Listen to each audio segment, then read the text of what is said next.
Hello दोस्तों, स्वागत है आपका आपके रिजल्ट भारती ज्ञान सागर में। आज हम आपके लिए लेके आए एक 2D और 3D के कुछ महत्वपूर्ण सूत्र जिनको आपको याद करने होंगे। अक्सर कर अक्सर एग्जाम में आ जाते हैं क्वेश्चन जिनको बिना सूत्र के नहीं बनाया जा सकता।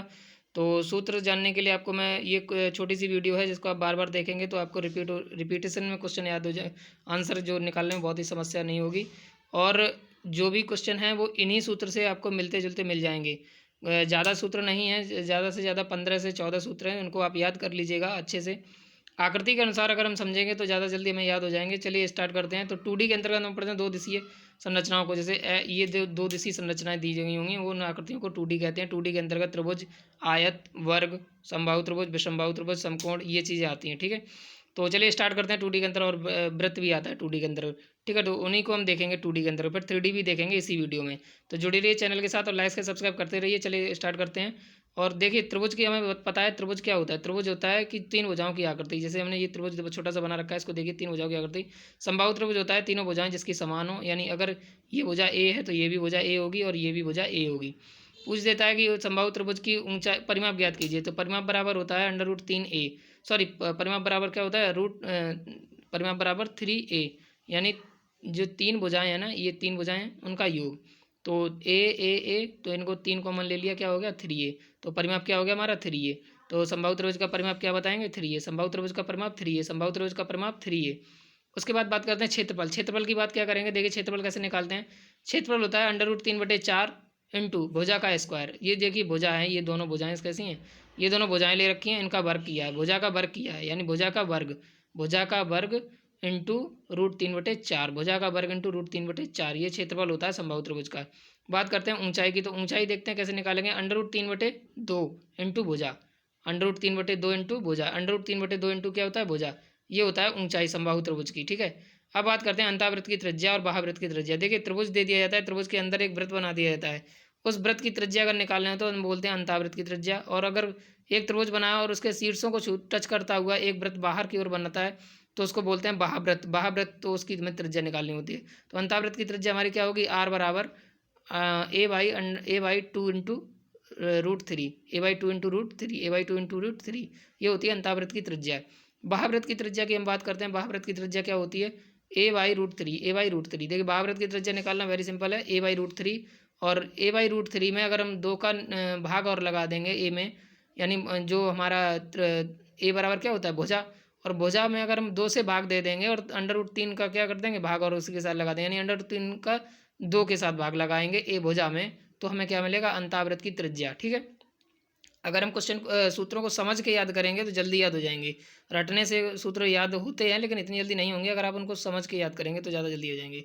और इनसे क्वेश्चन जो बनते हैं उनको आप एक बार प्रैक्टिस करिएगा, क्वेश्चन आप लगाइएगा, अगर जहाँ भी पूछा जाए तो आपको बहुत जल्दी याद हो जाएंगे। अभी ये देखिए ये क्या पूछा है, ये दो त्रिभुज दे दिए जाएंगे या उनकी समबाहु त्रिभुज दे दिया जाएगा और एक अंतःवृत्त बना दीजिएगा, बाह्यवृत्त बना दिया जाएगा। बोल दिएगा सवाल ही दे दिया जाएगा कि ये त्रिज्याओं का अनुपात 2:1 है तो उनके क्षेत्रफल का अनुपात बताइए क्या होगा।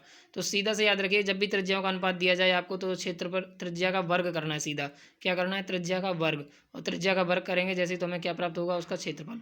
ठीक है, चलिए स्टार्ट करते हैं। आप विषमबाहु त्रिभुज, विषमबाहु त्रिभुज देखते हैं। अभी हमने देखा समबाहु त्रिभुज, अब देखते हैं विषमबाहु त्रिभुज।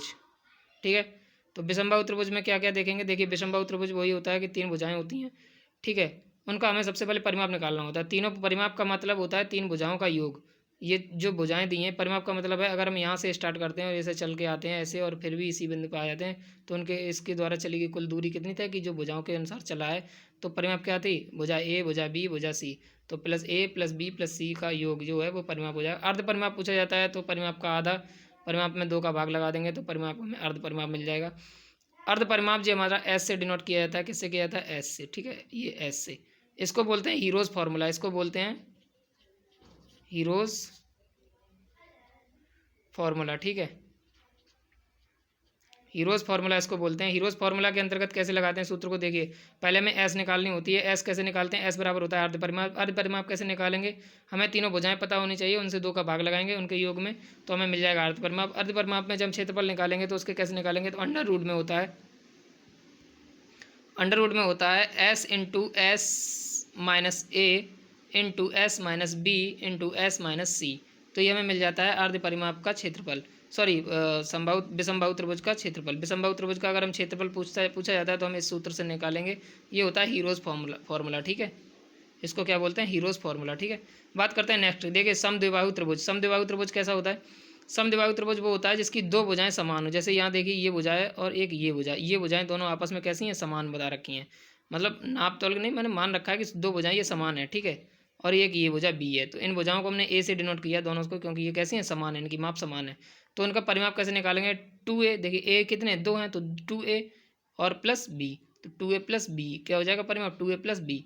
अब बात करते हैं क्षेत्रफल। क्षेत्रफल का क्या होता है? b/4 अंडर रूट में क्या हो जाएगा? अंडर रूट में 4a² minus B square, under root में b/4 अंडर रूट में 4a² minus B square, a² minus B square, under root में क्या है? 4 into a² minus B square. Solve करेंगे तो इसको वर्ग निकालेंगे, 4 का गुणा करेंगे, माइनस करेंगे, बी स्क्वायर का माइनस करेंगे, तब जा करके इसके अंडर रूट से बाहर निकलेगा। आप गड़बड़ मत कर दीजिएगा, बोलो अंडर रूट के अंदर 4 रखा है तो उसको बाहर निकाल के 2 कर दें, ऐसा भी नहीं, गलत हो जाएगा सवाल का आंसर आपका, ठीक है। तो ये सूत्र इसीलिए मैंने लिखवा रखा है ताकि ये, क्योंकि ये सवाल जो आएंगे वे बिना सूत्र के आप नहीं सॉल्व कर पाएंगे, और अगर किसी और तरीके से करते भी हैं तो आपको टाइम ज़्यादा लगेगा, इतना टाइम आपको नहीं मिलेगा पेपर में। तो क्षेत्रफल कितना है? b/4 into under root 4a² minus B square. अब इसकी ऊंचाई की बात करते हैं। ये ऊंचाई होती है इसकी, ये ऊंचाई पूछी जाएगी सवाल में, तो कैसे निकालेंगे? तो 1/2, 1/2, 1/2, और अंडर रूट में जो हमने अभी ऊपर पढ़ा है 4a² minus B square, under root में 4a² माइनस बी स्क्वायर, सिर्फ क्या लग जाएगा ऊंचाई में? 2 का भाग, ठीक है। अब बात करते हैं समकोण त्रिभुज। समकोण त्रिभुज देखते हैं क्या होता है। समकोण त्रिभुज वेरी सिंपल त्रिभुज है। ये समकोण त्रिभुज अधिकांश पढ़ा होगा सभी ने। जब भी दो, एक आधार होती है, एक आधार, और उस पर डाला गया लंब, उनके बीच बनने वाला 90 अंश का कोण, तो वो समकोण त्रिभुज होगा, ठीक है। जैसा कि आप देख भी पा रहे होंगे इस आकृति में, देखिए ये लंब है, ये आधार है, और ये इनको मिलाने वाली कर्ण रेखा है, ठीक है। इसको विकर्ण बोलते हैं, कर्ण बोलते हैं, कुछ भी बोलो। क्षेत्रफल क्या इनका पूछता है, क्षेत्रफल कितना होता है? 1/2 आधार इंटू लंब होता है। क्षेत्रफल इनका कितना होता है? 1/2 आधार इंटू लंब होता है। वहीं परिमाप की अगर हम बात करें, परिमाप होता है इनका तीनों भुजाओं का योग, यानी l plus a plus k। l का मतलब लंब, a का मतलब आधार, k का मतलब कर्ण है यहाँ पे, ठीक है। तो ये थी हमारी समकोण त्रिभुज और समद्विबाहु त्रिभुज और विषमबाहु त्रिभुज, इनकी सूत्र जो हमने जैसे भी आपको बताने की कोशिश की। इस वीडियो को आप 2 से 3 बार देखिएगा, आपको जल्दी से जल्दी याद हो जाएंगे, और आशा करता हूँ आप या तो स्क्रीनशॉट ले लीजिएगा, ठीक है। तो ये से आपके कुछ इंपॉर्टेंट फैक्ट। अभी बात करते हैं नेक्स्ट की। चलिए स्टार्ट करते हैं, देखते हैं। अभी आपने त्रिभुज पढ़े, त्रिभुज के बाद हम देखते हैं चतुर्भुज। चतुर्भुज क्या? चतुर्भुज भी कुछ इस ज़्यादा कठिन नहीं होते हैं, चतुर्भुज बहुत ही सिंपल है। चतुर्भुज देखिए सूत्र कैसे याद होंगे इनके भी, चुटकियों में याद करेंगे सूत्र को, ठीक है। अभी और इनसे बनने वाले सवाल बहुत ही आसान होते हैं, बस आपको सूत्र का ज्ञान होना चाहिए। समचतुर्भुज, समचतुर्भुज का मतलब क्या है? जिसकी 4 भुजाएं समान हो, लगभग समान हो। समचतुर्भुज का मतलब क्या होता है? जिसकी 4 भुजाएं लगभग समान हो। तो ए समान ही है, देखिए ए इसीलिए रखा है, तो परिमाप क्या हो जाएगा? 4a, ठीक है। वेरी सिंपल, सबको याद होगा परिमाप क्या होता है? तीनों भुजाओं का योग। अब बात करते हैं क्षेत्रफल। क्षेत्रफल की निकालने के लिए हमें पास क्या है? इनके विकर्ण हमें ज्ञात होने चाहिए। विकर्ण इनके 90 डिग्री पे काटते हैं, ये बात को हमेशा ध्यान रखिए।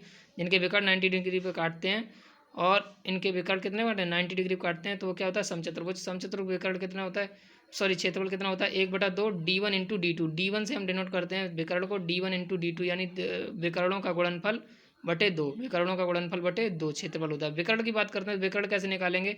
तो d1 का स्क्वायर प्लस d2 का स्क्वायर बराबर 4a²।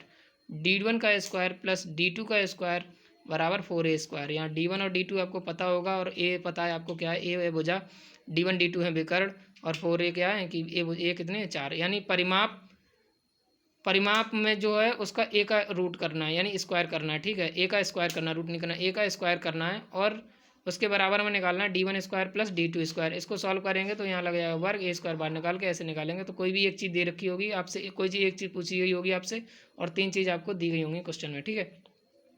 ये था समचतुर्भुज। इसके सूत्र याद कर लीजिए। विकर्ण क्या होता है? d1² प्लस d2² बराबर 4a²।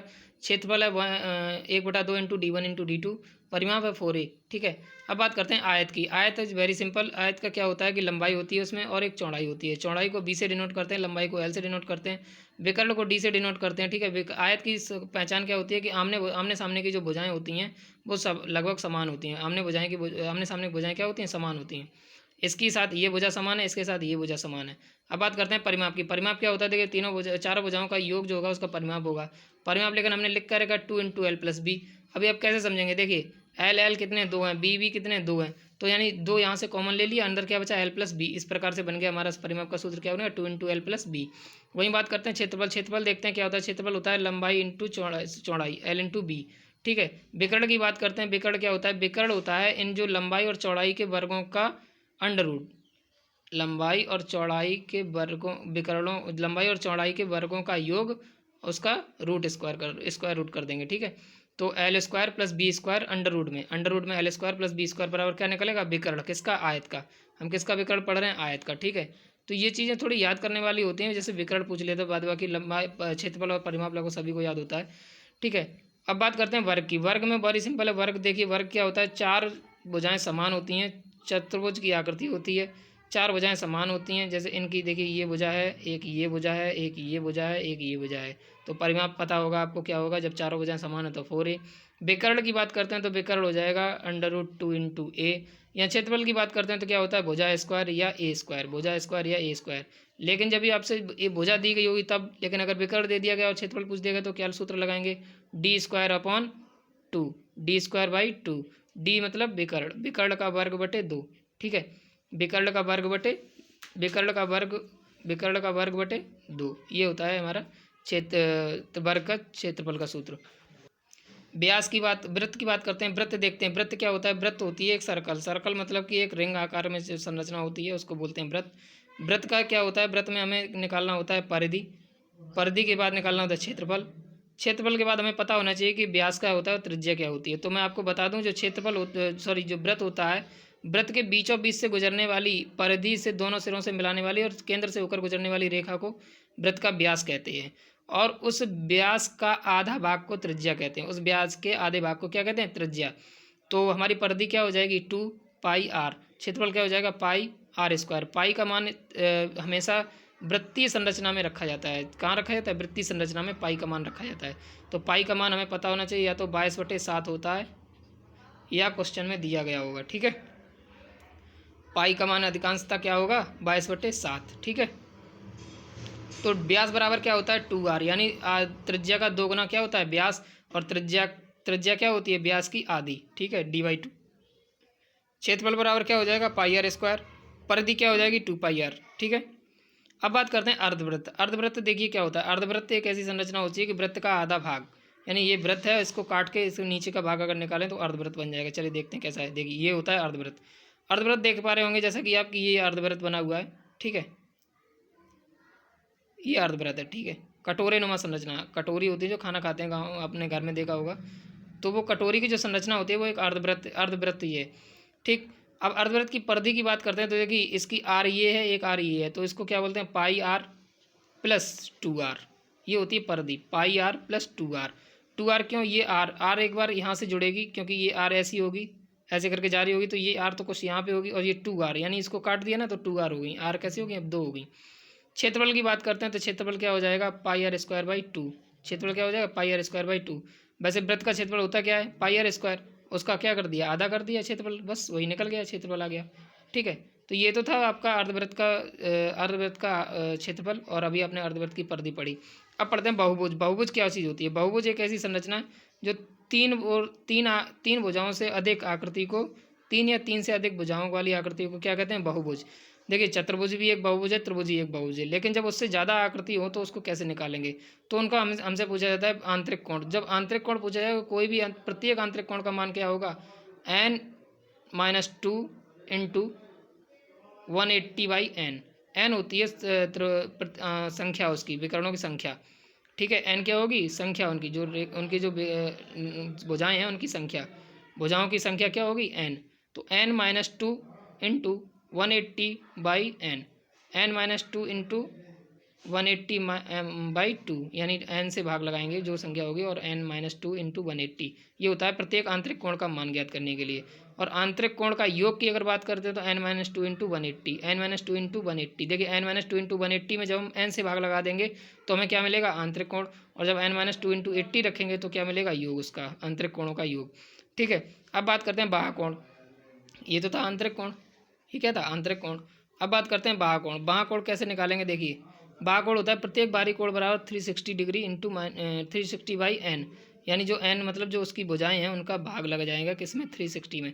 तो अभी हमें पता चला प्रत्येक बाहरी कोण का मान देखिए क्या होगा, तो 360, और एन से यहाँ भाग लग रहा था तो एन से अब भाग नहीं लगेगा बाहरी कोण में। अब बात करते हैं विकर्ण। अगर विकर्ण की बात करिए तो विकर्ण क्या होगा, विकर्णों की संख्या पूछा जाएगा कि बहुभुज में विकर्ण की संख्या ज्ञात कीजिए, और बहुभुज उसकी आकृति उसकी एन की नंबर ऑफ एन दिया गया होगा, एन दिया गया होगा तो N into N minus 3/2, N into N minus 3/2, N into N minus 3/2 हमारा क्या मिल जाएगा हमें, विकर्णों की संख्या, किसकी, बहुभुज के विकर्णों की संख्या। तो ये तो थे बहुभुज से रिलेटेड कुछ इंपॉर्टेंट सूत्र जो अक्सर कर क्वेश्चन बना दिए जाते हैं छोटी सी लाइन में, लेकिन अक्सर कर सूत्र ना ज्ञात होने के कारण हम सवाल छोड़ कर आते हैं। तो आइंदा से आप सवाल मत छोड़िएगा और वीडियो को पूरा देख लीजिएगा दोबारा करके रिपीट करके, यदि कोई भी चीज़ समझ में नहीं आती तो जरूर पूछेगा कमेंट करके। चलिए अब बात करते हैं 3D मेंसुरेशन की। 3D में क्या होता है, 3D होती है 3 डायमेंशन। अभी मैंने 2D बताया था, 2D के अंतर्गत आपने देख ही लिया होगा, मैंने आपको 2D के अंतर्गत पढ़ाया समचतुर्भुज, चतुर्भुज, आयत, वर्ग, वृत्त, अर्धवृत्त, बहुभुज, त्रिभुज और विषमबाहु त्रिभुज, समद्विबाहु त्रिभुज और समकोण त्रिभुज। अब हम पढ़ेंगे 2D के 3D है। 3D के अंतर्गत क्या होता है कि त्रिविम संरचना को 3D बोलते हैं। 3D का मतलब क्या होता है, 3 डायमेंशियल, ऐसी संरचना जो तीन दिशाओं को निर्देश करती है उसे 3 डायमेंशियल बोलते हैं, यानी 3D बोलते हैं उसको, ठीक है। अब क्या होता है घनाभ, नंबर 1 पे हम पढ़ते हैं क्या, घनाभ। घनाभ का जैसे आपने देखा होगा आयत, आयत का जस्ट इसका आयत को अगर हम पीछे ऐसा बढ़ा दें, ऐसे ये देखिए पीछे बढ़ा हुआ आयत, ये देखिए ये क्या एक आयत है, ये आयत की संरचना है, ठीक है, ये आयत की संरचना है। आयत की संरचना के बाद हम देखेंगे इसके अंदर जो ये हाइट दे रखी है, ये हाइट दे रखी है और ये विकर्ण दे रखा है, ये इसका क्या है, ये हाइट है इसकी त्रिभुज, ये घनाभ की क्या है, ये हाइट है, और ये क्या है, ये आयत है, ये आयत है, ये त्रिभुज, ये सॉरी ये हमारा आयत होता है। ये आयत के अंदर की जो संरचना है, ये आयत के अंदर की जो संरचना है इसको हम बोलते हैं घनाभ। घनाभ का ये 3D जो आयत का 3D रूप जो है वो हमारे, देखिए मैंने बताया ना 3 डायमेंशियल, अभी हम क्या पढ़ रहे हैं 2 डायमेंशियल पढ़ रहे थे सिर्फ इसको। अब जब हमें क्या मिल गई, एक ऐसी रेखा, तो इसको क्या बोलते हैं 3D। अभी हमें पता है घनाभ, ये हमारा क्या होता है घनाभ का, ये होता है लंबाई, ये होती है हाइट, और ये होती है चौड़ाई, ठीक। अब हम बात करते हैं आयतन। घनाभ का अगर आयतन पूछा जाता है तो क्या होता है, LBH, L into B into H, ठीक है, यानी लंबाई गुणा चौड़ाई गुणा ऊंचाई। और पृष्ठीय क्षेत्रफल पूछा जाता है तो देखिए आयत का जो परिमाप होता था वो क्या होता था, 2 इंटू एल प्लस बी होता था।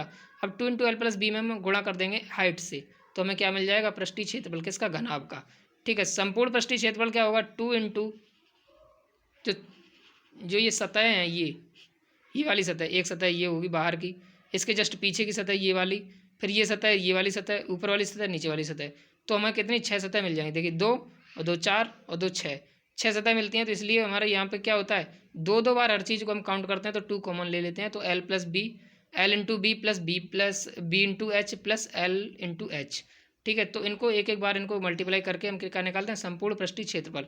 विकर्ण की बात करते हैं, विकर्ण क्या होता है, लंबाई का वर्ग, चौड़ाई का वर्ग, ऊंचाई का वर्ग, उनका अंडर रूट, ठीक है। अंडर रूट में क्या हो जाएगा, L square plus B square plus H square, यानी लंबाई का स्क्वायर वर्ग, लंबाई का वर्ग प्लस चौड़ाई का वर्ग प्लस हाइट का वर्ग यानी ऊंचाई का वर्ग, ठीक है। तो ये होते हैं विकर्ण। विकर्ण किसका, घनाभ का। घनाभ का विकर्ण हमने क्या पढ़ा, अंडर रूट में L square plus B square plus H square. संपूर्ण पृष्ठीय क्षेत्रफल क्या पढ़ा, 2 into L into B, 2 into L B plus B H plus L H. पृष्ठीय क्षेत्रफल क्या हमने देखा, 2 into L plus B into H, और आयतन तो हमने क्या देखा, LBH, वेरी सिंपल, ठीक है। अब बात करते हैं घन की।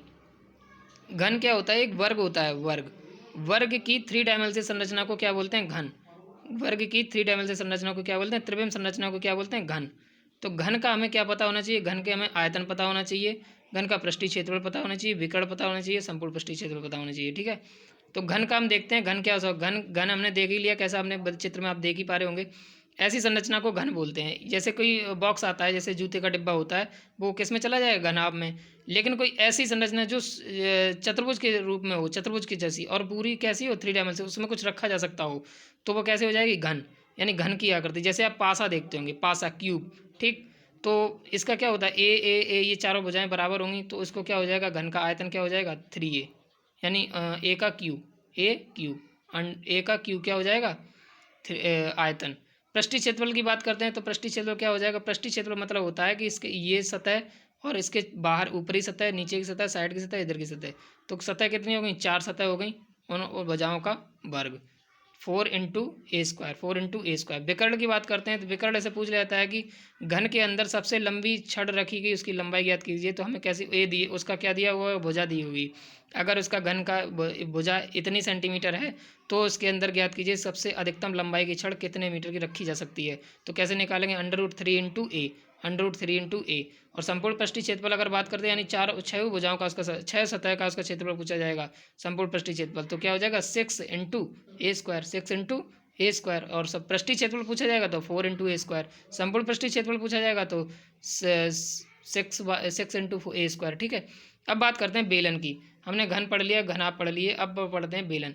बेलन में देखते हैं और शंकु देखते हैं। बेलन और शंकु और गोला और अर्धगोला 4 चीज़ें रह गई हैं। तो बेलन को जल्दी से देखते हैं, बेलन में क्या सूत्र है। बेलन में सूत्र कैसे बनता है, और ये चीज़ बेलन एक संरचना ऐसी होती है जैसे आप ड्रम समझ लीजिए। ड्रम के अंतर्गत देखिए क्या होता है कि नीचे भी ऐसा गोलाकार आकृति होती है, ठीक, या कोई किसी के पास पानी की टंकी होगी, ठीक है। और तो उसका आयतन हमें निकालना होता है। आयतन देखिए, जब इसमें हमने क्या बताया, किसी भी वृत्तीय संरचना में हमेशा पाई का प्रयोग करते हैं।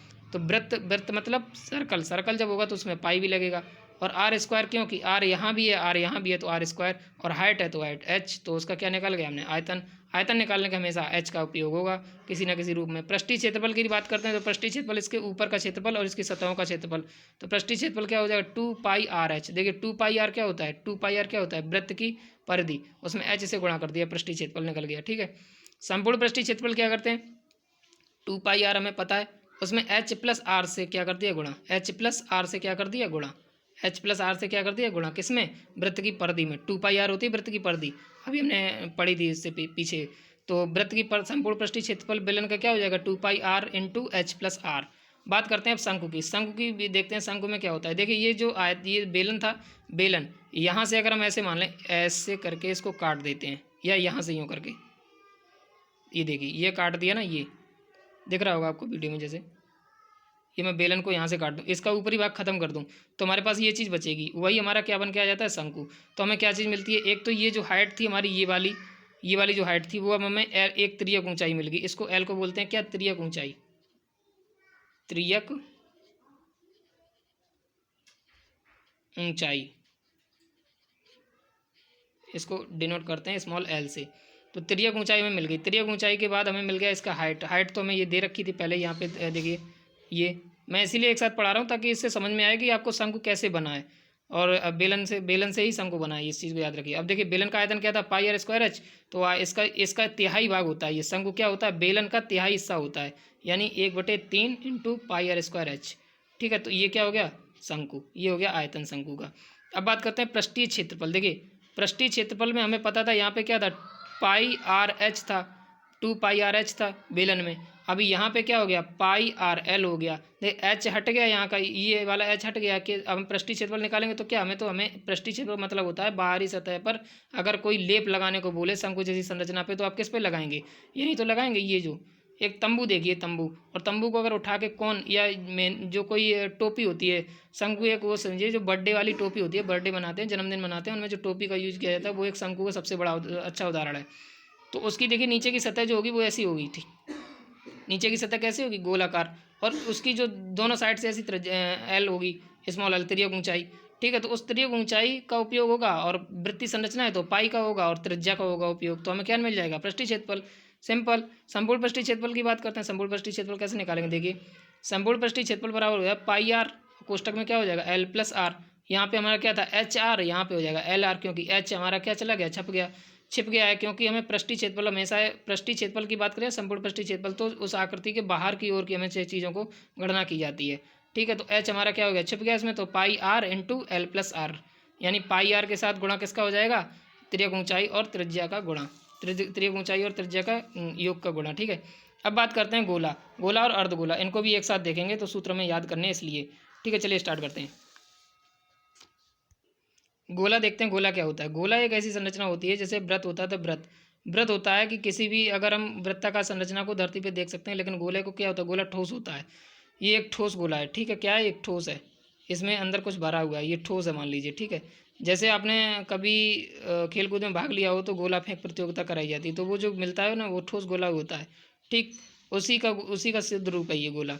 या कंचे की गोली ले लीजिए, ठीक है, कंचे अगर खेले होंगे किसी ने बचपन में तो जानते होंगे। आयतन क्या होता है उसका, आयतन देखिए गोले का आयतन क्या होगा 4/3, 4/3 पाई आर क्यू। ठीक है, गोले का आयतन क्या होगा 4/3 पाई आर क्यू। पृष्ठीय क्षेत्रफल क्या होता है 4 पाई आर स्क्वायर, यानी 4 पाई आर स्क्वायर पृष्ठीय क्षेत्रफल। और आयतन क्या होता है 4/3 pi R cube, 4/3 pi R cube. पृष्ठीय क्षेत्रफल 3 हट जाएगा यहाँ से, और यहाँ से एक आर हट जाएगा, तो क्या बचेगा 4 pi R square, 4 pi R square. 4 pi R square क्या हो जाएगा पृष्ठीय क्षेत्रफल। गोले का अगर संपूर्ण पृष्ठीय क्षेत्रफल की बात करते हैं तो यही संपूर्ण पृष्ठीय क्षेत्रफल होता है 4 पाई आर स्क्वायर। ठीक, अब बात करते हैं अर्धगोले की। देखिए हमने गोला पढ़ा, गोला और अर्धगोला। अब गोले में हमने देखा ही इसका सीधा आधा भाग है ये गोला। अर्धगोला जैसे हम समझते हैं जैसे कंचे की गोली को तोड़ दें बीच से, ठीक है, तो क्या निकल के जाएगा जो अर्धगोला, ठोस अर्धगोला बन जाएगा एक। ठीक है, क्या बन जाएगा ठोस अर्धगोला। ठीक है, अर्धगोला बन जाएगा ठोस। तो ये अर्धगोला जो हमारा किस प्रकार से, इसका हमें क्या निकालना आयतन। तो आयतन कैसे निकालेंगे, देखिए हमारा क्या था 4/3 पाई आर क्यू, यहाँ हो जाएगा उसका आधा कर देना तो 2/3 पाई आर क्यू। कितना हो जाएगा 2/3 पाई आर क्यू, ये हमारा आयतन निकलेगा। पृष्ठीय क्षेत्रफल की बात करते हैं, पृष्ठीय क्षेत्रफल क्या हो जाएगा, यहाँ था पृष्ठीय क्षेत्रफल 4 पाई आर स्क्वायर, यहाँ हो जाएगा 2 पाई आर स्क्वायर। ठीक है, अर्धगोला है इसलिए। संपूर्ण पृष्ठीय क्षेत्रफल क्या हो जाएगा, इसका संपूर्ण पृष्ठीय क्षेत्रफल अलग हो जाएगा, इसका संपूर्ण पृष्ठीय क्षेत्रफल यही रहेगा। इसका क्या हो जाएगा 3 पाई आर स्क्वायर, यहाँ क्या हो जाएगा 3 पाई आर स्क्वायर पृष्ठीय क्षेत्रफल। संपूर्ण पृष्ठीय क्षेत्रफल, पृष्ठीय क्षेत्रफल 2 पाई आर स्क्वायर, आयतन 2/3 पाई आर स्क्वायर। ये होता था अर्धगोला। तो ये थे आपके क्वेश्चन जो सूत्र जो भी इम्पोर्टेंट थे 2D और 3D के। मैंने एक ही वीडियो में कवर कराने की कोशिश की, इसलिए थोड़ी वीडियो लंबी हो गई। आप इसको एक बार देखेंगे आराम से, उसके बाद दोबारा में 2 की स्पीड में देखिएगा या 1.5 की स्पीड में देखिएगा, आपको बहुत जल्दी ये सूत्र याद हो जाएंगे। और आशा करता हूँ कुछ ये वीडियो आपको अच्छी लगी होगी। और जो भी आपके सूत्र ये नहीं याद हो रहे थे, इस वीडियो को देखने के बाद मैं उम्मीद करता हूँ कि सारे सूत्र आपको याद हो जाएंगे विदिन सेकंड में चुटकी बजाते। तो जुड़े रहिए चैनल के साथ, लाइक से सब्सक्राइब करते रहिए। और किसी प्रकार की और वीडियो चाहिए तो उसको कमेंट करिएगा कमेंट में। अगर कोई चीज़ समझ में नहीं आई है या कोई भी चीज़ आपको मिसअंडरस्टैंडिंग हुई है मेरे साथ, आप मेरे को उस चीज़ को कमेंट करके बता सकते हैं। आपके कमेंट सेक्शन खुले रहते हैं हमेशा। ठीक है, और वीडियो को लाइक से सब्सक्राइब करते रहिए। जो भी क्वेरी हैं उनको पूछते रहिए, कुछ कमेंट में आपको सब तुरंत जवाब दिया जाएगा। जुड़े रहिए चैनल के साथ, भारतीय ज्ञान सागर चैनल को ऐसे लाइक सब्सक्राइब करते रहिए। और तब तक के लिए मिलते हैं नेक्स्ट वीडियो में। जय हिंद, वंदे मातरम।